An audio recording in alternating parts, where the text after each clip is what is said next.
Welcome to Green Rapids. Woo! Yay! It's Nancy and Erica. You're listening to Green Rapids, and we are here today with Janet.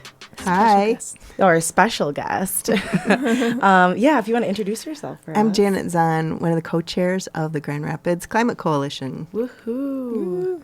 What is the Grand Rapids Climate Coalition? The Grand Rapids Climate Coalition is a grassroots organization with almost 80 member groups. Wow. We have nonprofits, small businesses, education groups, faith groups, and hundreds of individuals who all come together because they care about climate change and climate justice.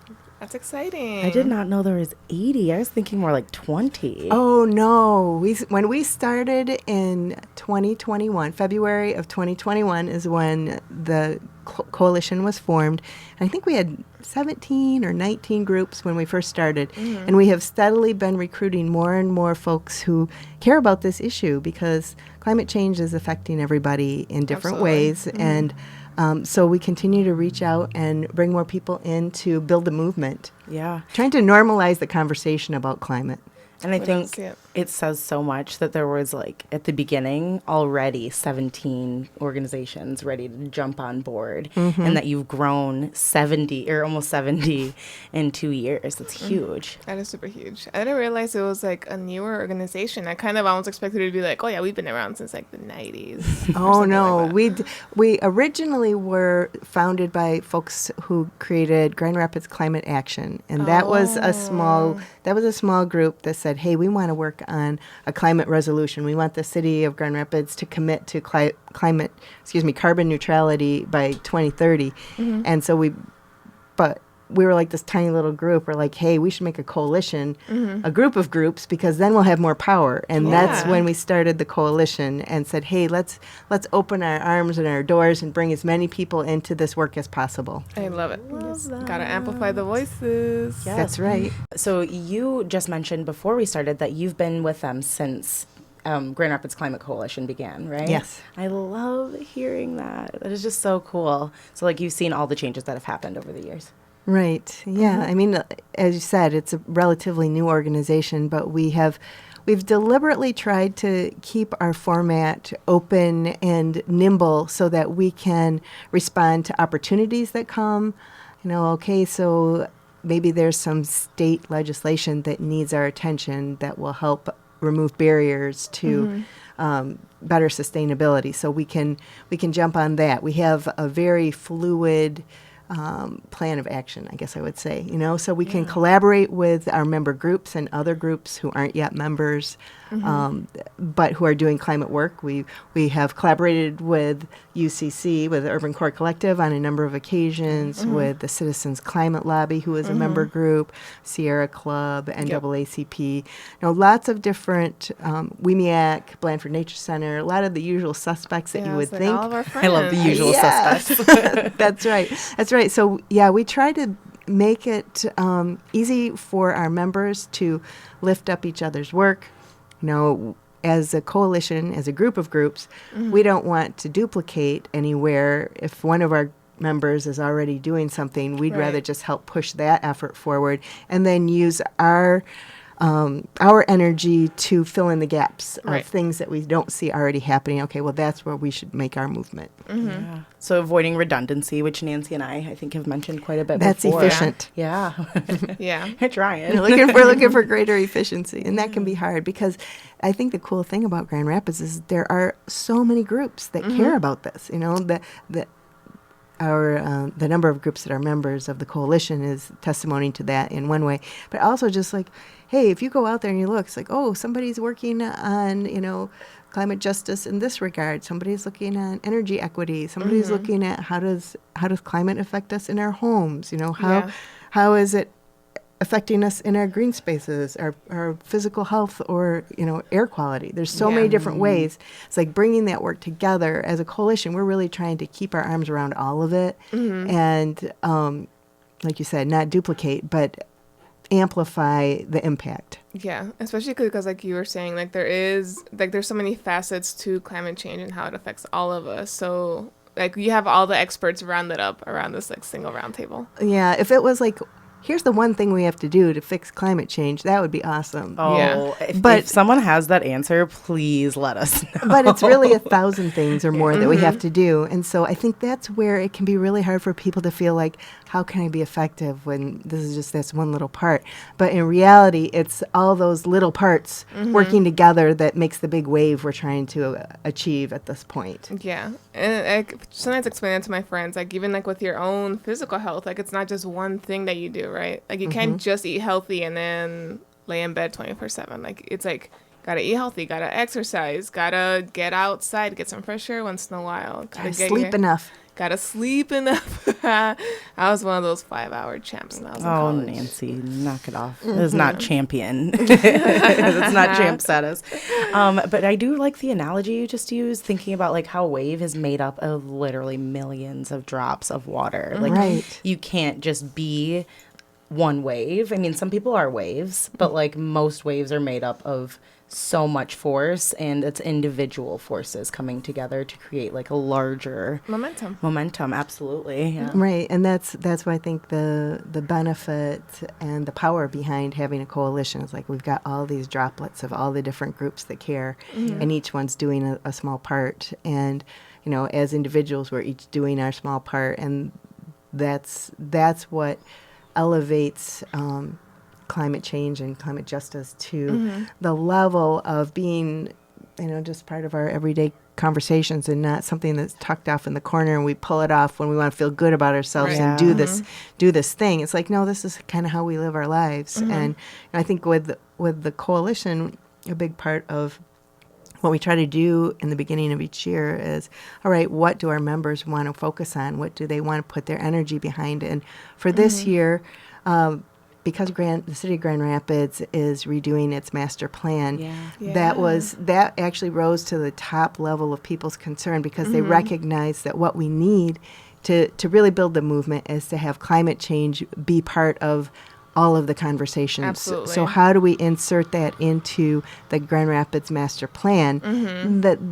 That's part of the consideration when we're making decisions, and that is a plan that will last for 20 years. So if it's not in there, it'll be harder for us to get that work done. Yes, and because in 20 years, that's like past our 2030 mark. Way past, right. The 2030 mark. So we really got to do it now, Yeah, I think, you know, finding the way to balance the very real urgency that exists with the reality of individual people's capacity to do work that's part of the challenge whenever you're doing climate work. It's like, how can I feel good about my small part in this? You know, I'm going to keep doing my small part and know that it's not all mine to take care of, but I do have a part to play. Yes, as do we all. Keep it realistic, but also like don't totally back away from it because you know you can't do everything. The individual action definitely makes a difference. I think that hopelessness is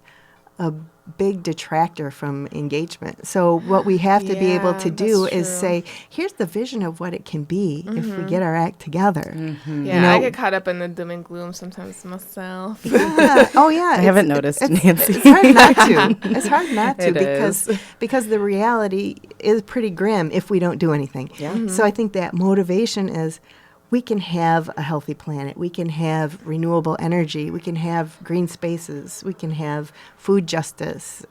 We can have all these things if we work together. And so, like, continuing to cast out that hopeful vision, I think, is what's more inspiring to people than, like, the doom and gloom of, the post-apocalyptic scenarios that are also out there.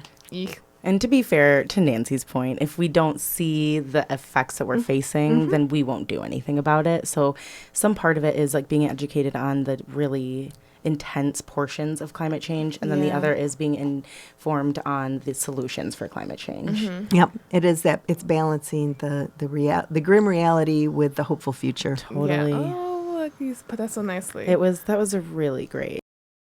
What are some milestones that GRCC has reached since your inception or the inception? Right, thank you. I'd say that we were formed with this intention that the city would pass a resolution committing to community-wide carbon neutrality, and they didn't do that, but they did pass a resolution with a municipal goal and with a commitment to work towards creating a community goal. Okay. And so I feel like this was another one of those opportunities to say, okay, we didn't get that huge wave we were hoping, but we got some droplets in the, on this, some ripples. on the beach. We've got some ripples, and that is the inspiration to continue doing more of the work. Yeah. So I think that the city's passage of the municipal goal was, our first victory, if you will, and then, continuing to advocate with the city commissioners, the mayor. We're trying to expand into more of a countywide approach because guess what? Climate change does not observe, city boundaries. And we may as well, there's many of the problems that we face which aren't dependent upon the city alone, that a countywide approach will be more effective. And even so statewide sometimes. It's really hard to pin down. Oh, absolutely. The state,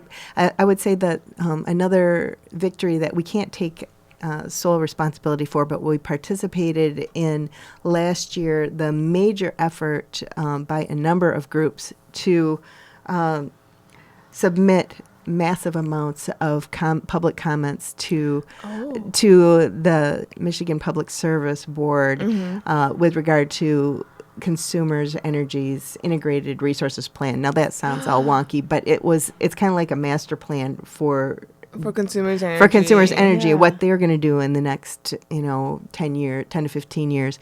And their original plan was not nearly as assertive in its goals as we wanted to see. And, and because thousands of comments were made, the ultimate plan that was approved was much better. Okay, good. It includes, what a relief. Yeah, it was a great relief, and so now we're kind of in that same process with DTE because they're doing their plan. Right. But I think that seeing that we can work at the hyper-local level, we can work, with a neighborhood association with our city, but we also have to work at the state level because some of those barriers and decisions that are made at the state level will impact our ability to have an effect locally. Yeah, absolutely. And a good reminder that rallying together makes your voice louder, and that empowerment makes changes. Because, we all know one person says something and you might not change something, but a dozen people or 100 people or hundreds or thousands of people say we want this difference, and it's harder to ignore. Absolutely. Building the movement. If I were to say, what is Grand Rapids Climate Coalition, how do we do our work? And we do our work through, advocacy. That is, directly lobbying our elected officials on policies that we would like to see implemented or changed. It's building the movement. So it is doing things like having, the Earth Day March. And by the time this episode airs, it will be over with. Yeah. But for us, it's still in the future. Yeah, we're excited. But doing activities that bring people together in the community to share their concerns, their passion for the work, and then education, like the climate panel discussion that's going to happen also in the future, in the past. In the future, in the past. But looking at how we can bring people together to empower them, to know they can make a difference. And I just continue to say, man, if I reach out to my commissioners, they respond to me. And you know what? They'll respond to you too. So the more they hear directly from the people who elected them, I think is such an important part of the work, is letting the people who make decisions know that we care about how they make those decisions. Totally. And getting answers when you ask them directly about things. How can I remind residents that you serve directly how you feel about the climate or what your plans might be? And so I think that transparency is really nice to have, especially from a trusted coalition with so many members. That's really huge for residents to get that support as well. Yeah, so I guess basically education, outreach, and advocacy are the three things, the three ways that we do our work. Yeah. Let's see it.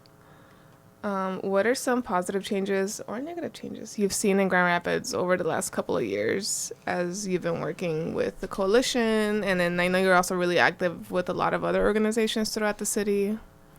Yeah, I think that just seeing climate pop up as a more ordinary part of conversations and seeing the willingness of various groups to join our effort is, to me, is positive. That we have nearly 80, and my goal is 100 by the end of this year, just so you know. Yeah. I'm motivated. That's awesome. I'm motivated.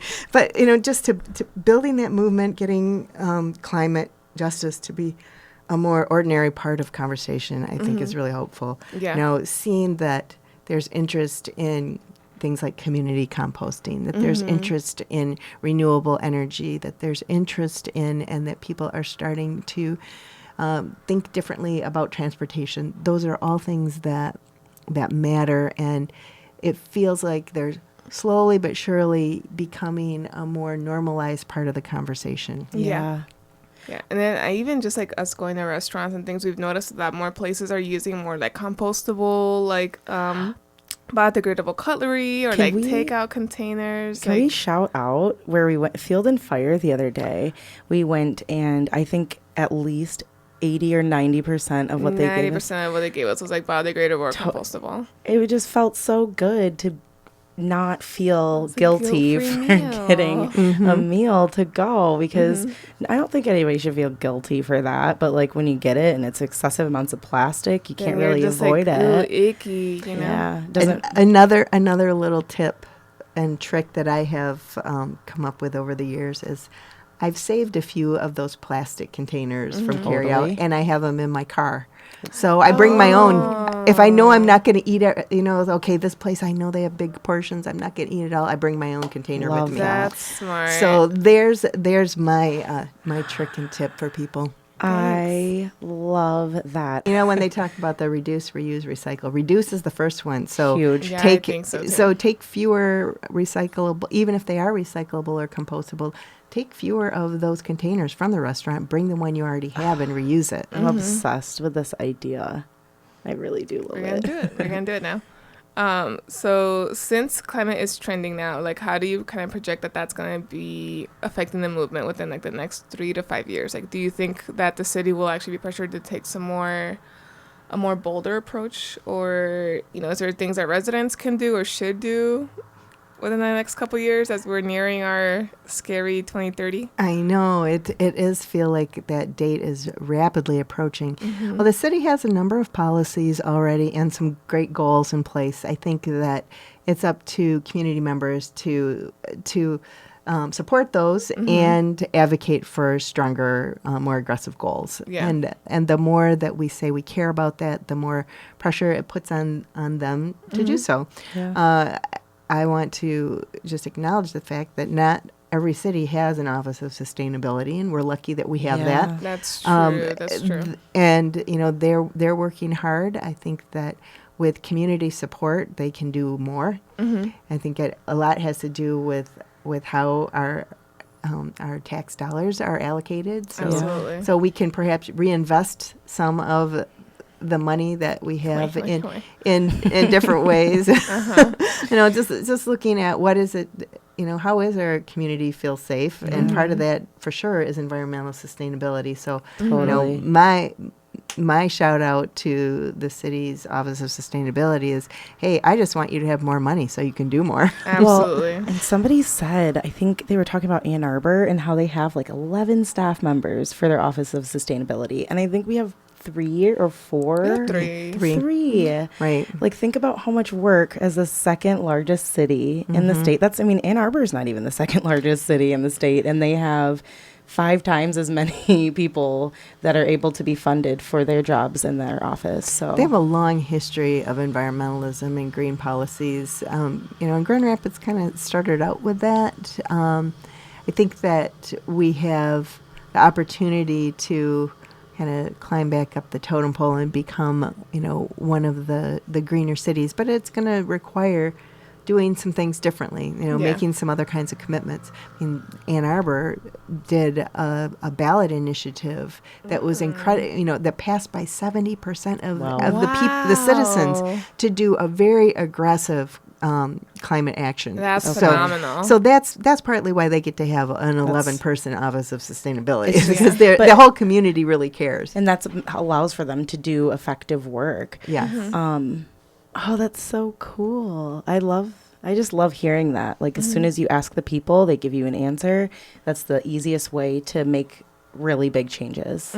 Right. Well, I think that when we look around the state of Michigan and we see other communities that have had victories in different ways, like on the lakeshore, where both Holland and Grand Haven have said no to coal plants along the lake. Yeah. They have their own community utilities, so they have a better ability to move towards renewable energy without interference from utilities. Yeah. So that's pretty cool. Yeah, but I guess what I'm saying is, we can have, each community is unique and different. So when we can be inspired by what others have done successfully, like Ann Arbor, like Kalamazoo, like Grand Haven, like up north in Traverse City, they have some pretty active work happening there as well. True. Like sticking together and recognizing we can inspire each other to do more, I think is such an important aspect of the work. Yeah.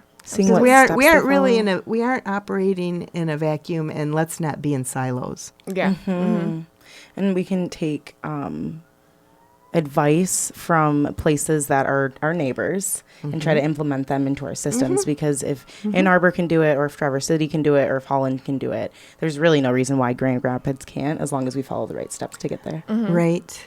And I think that the biggest, when you're talking about what needs to happen in the next couple of years, Nancy, I think that there's this moment that's before us right now is money from the Inflation Reduction Act that's available. There is federal money and there's state money too, as far as that goes. We have a governor who's pretty committed to sustainability, and if we can take advantage of the government funding that's out there to supplement what the city budget has or what they feel like they lack in terms of ability to do some significant infrastructure projects, that I think is where putting our community voices to both the city and the county, both Grand Rapids and Kent County, and if you live in one of the other little cities in Grand Rapids, advocating for how can we get that federal and state money to come here so we can use it. And because it's not going to be there, it won't just come to us unless we ask for it. That's true. So let's look at what could make the biggest impact. What can we do around some of the really snarly issues like transportation? It's like it's huge. That's a big one. And waste management, that is another one that's that is huge one. Those are huge. And so this is an opportunity. And renewable energy, how can we really take advantage of the moment, that we have political will at the state level. We have federal dollars available. Let's see how we can make our biggest impact right now that will help advance the goals that we have and help us to set more aggressive goals. Absolutely. That's why doing the education you're doing is so important. It's just getting everybody on the same page so that when we get to the point for voting for these things, we have informed, choices to make. Right. Oh, thank you. I'm just so excited talking to you right now. It's really nice. What are some? I get excited about it. It's like it's the thing I probably care the most about. Well, then I guess it's a really. What are your passions? Because obviously you're really excited, and what are your influences? Why are some reasons you got into doing this as work? Well, I've been a nature lover from childhood. I grew up along Lake Michigan, and so I have the water and sand dunes in my blood and in my DNA. And so I've always cared about this stuff. And I'm old enough that I have a history of environmental activism back in the 90s. I did several years of advocacy around pesticide regulations. That was what really got me activated.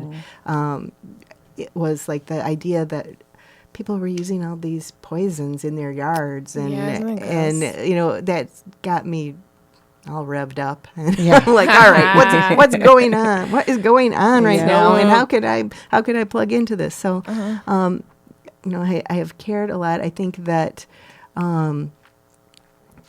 for me, and this is acknowledging my privilege in life. It's like it is enough just to care about the planet, but I also recognize that for many people who don't have a privileged life, it has to hit them in a more direct way. And I think part of the work that I care about most right now is helping people to understand that climate does affect everybody, and weaving those connections between what's happening in your house, what's happening with food, what is happening with your energy bills, with the air you breathe. All of these things are connected to the climate emergency. And so I think that how do we make it real for everybody? Because if it's real for you, then you're gonna, even with limited energy, if it's real for you, you're more inclined to do something.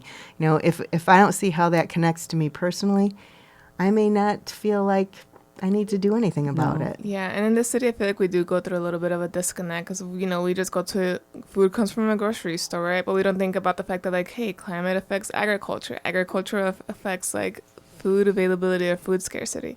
That affects, like, and inflation. the price of food. Yeah, so food inflation. And this just, like, really is, and, like, not just inflation or, like, prices going up, but also if it's available or not.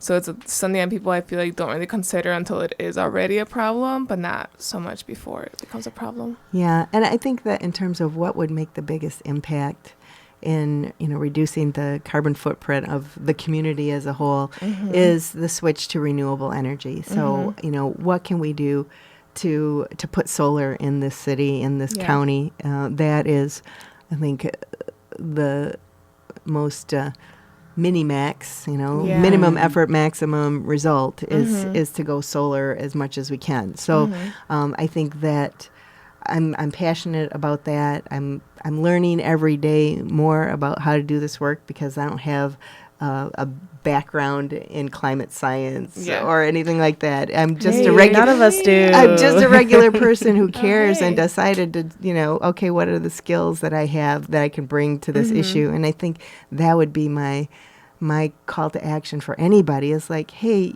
there's a place for everybody in this work. And what are you good at? Are you good at connecting people? Are you good at, tracking things? Are you good at, getting out and talking to your neighbors? What is it that you're good at? Because everybody's good at something. Yeah. And know that there's a place for you, and that, again, going back to that whole drops of water in the wave, everybody's drop of water matters, and we want it to be clean and fresh. The cleanest drops we can find. Kind of related to that, you're talking about, like, just like what you bring to the table. Dr. Ayanna Elizabeth Johnson, who is a marine biologist and also a climate activist, has a really cool Venn diagram on her website where there's 3 circles. One says, what brings you joy? The other circle is what work needs to be done. And the other circle says, what are you good at? And then what's in the middle is, that's your climate action. Yeah. And that could look so different for every individual, which is really cool. I love Venn diagrams. I also love a good Venn diagram.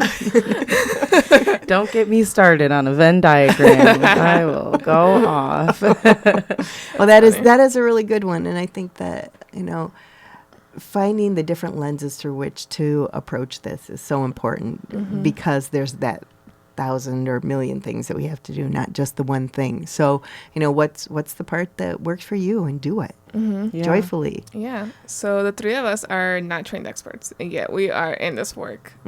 What are some ways people can get involved in action, in the climate action? Well, for Grand Rapids Climate Action, there's different ways you could get involved. We encourage, if you represent a group or a business, to become a member, because that adds to the power of our voice and helps build the movement.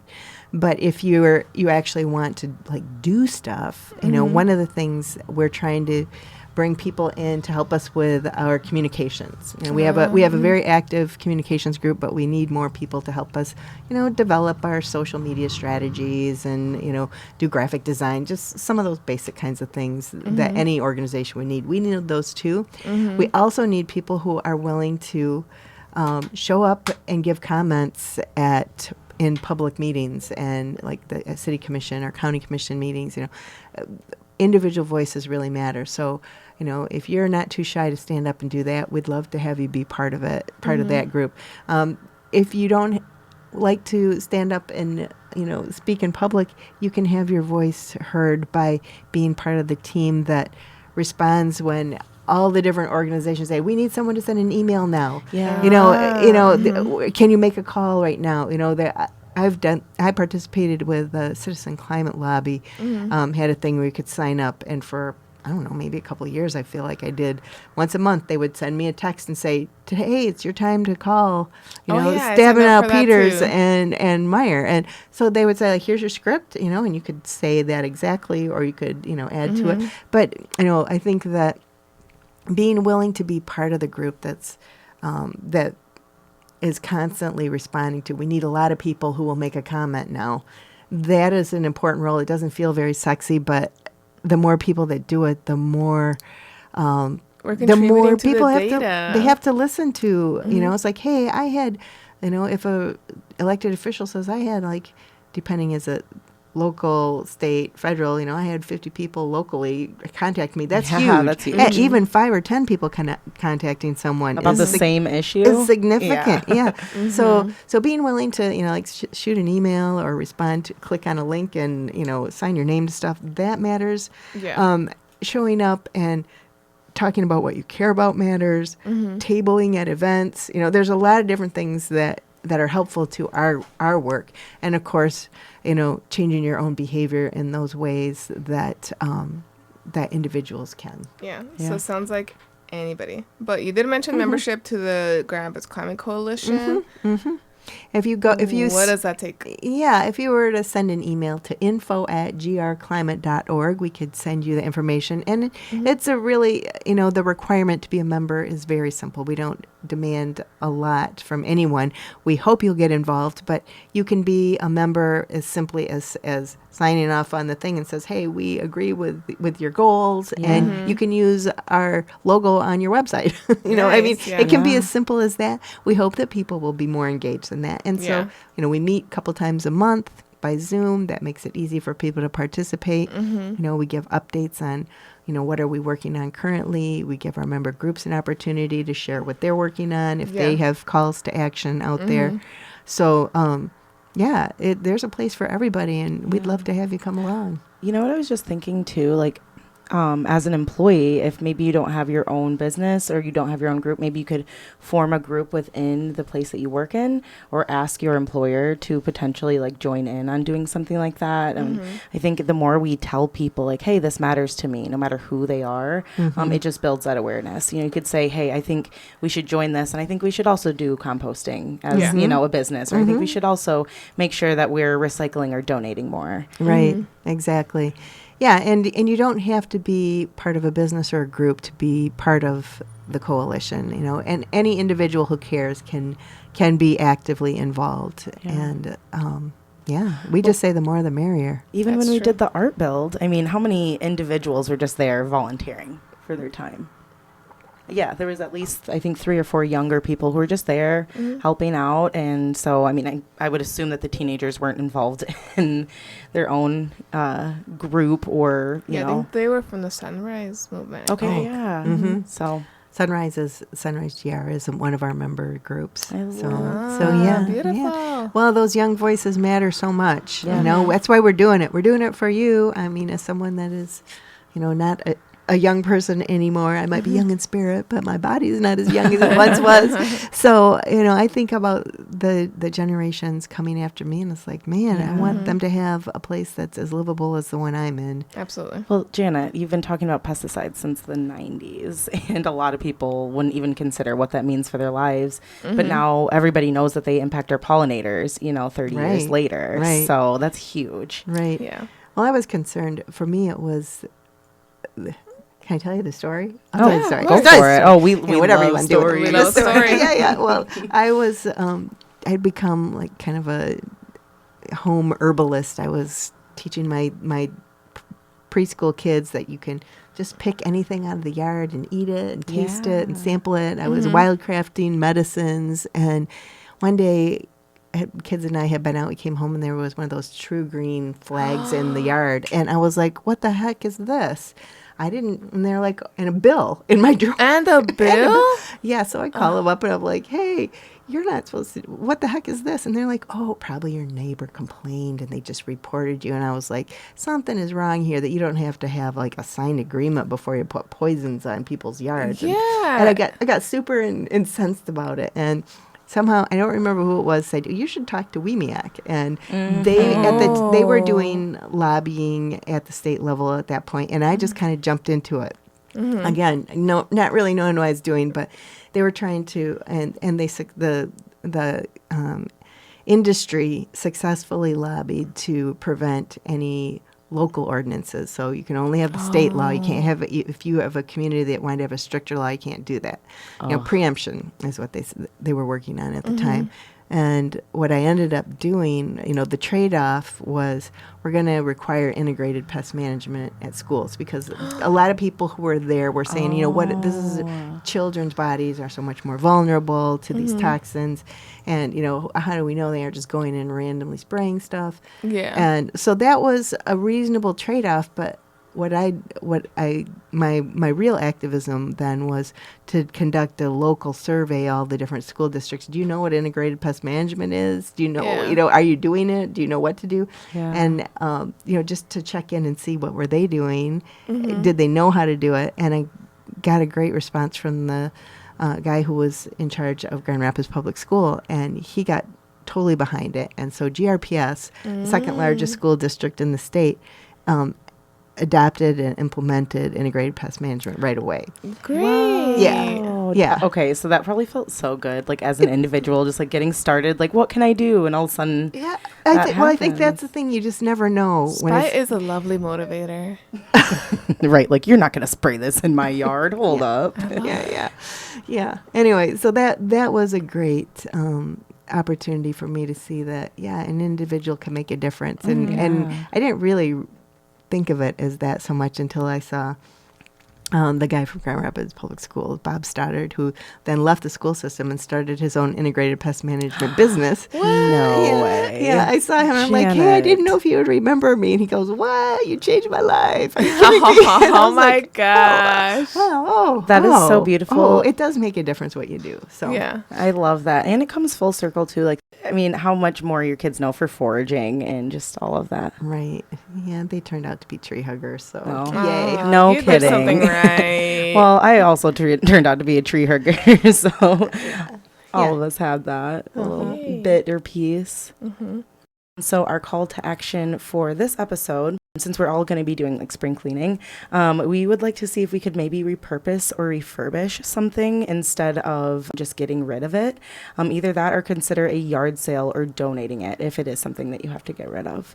I personally we love a new project, right? Or like a new project. if you, I don't know, need a dresser, and you don't like yours, maybe you consider cleaning it or painting it or restaining it. Repurposing stuff can really kind of fill that cup there. I've repurposed pallets, you know, those wooden pallets. I had a few of those laying around, and I made a table out of one. That's cool. Yeah, and I used one to make some raised beds. Now this was years ago, and eventually it was wood, so it fell apart. Oh, of course. But that's okay. It's organic matter, and that's Well, good. how many That's more fine. years did the pallets get instead of just Exactly. being burned or thrown away? Exactly. Yeah. Yeah, I have some Yeah. pallets that I keep meaning to make into like a compost bin, but Yeah, I think my that's hard, too. ongoing repurposing is my 30 years of composting. The food that I don't eat, my yard scraps, become part of my garden next year. Yeah. So I mini encourage. closed loop. Yeah, it's enclosed right in my own yard. Yeah. I encourage people to look for ways that you can either compost yourself. If you have a yard, can you do it outside? If you don't, can you arrange with one of the services to have someone pick it up? Do you have a friend who composts, and once a week you just take a bucket and give it to them? Yeah. I mean, my compost bin is always open to receive other Never people's upset stuff. with that. Or Yeah. even community gardens, they might take it. So composting, and then potentially either find a way to repurpose. If you have time, maybe give it to a friend who does have time to repurpose, or just consider donation in general. Yeah.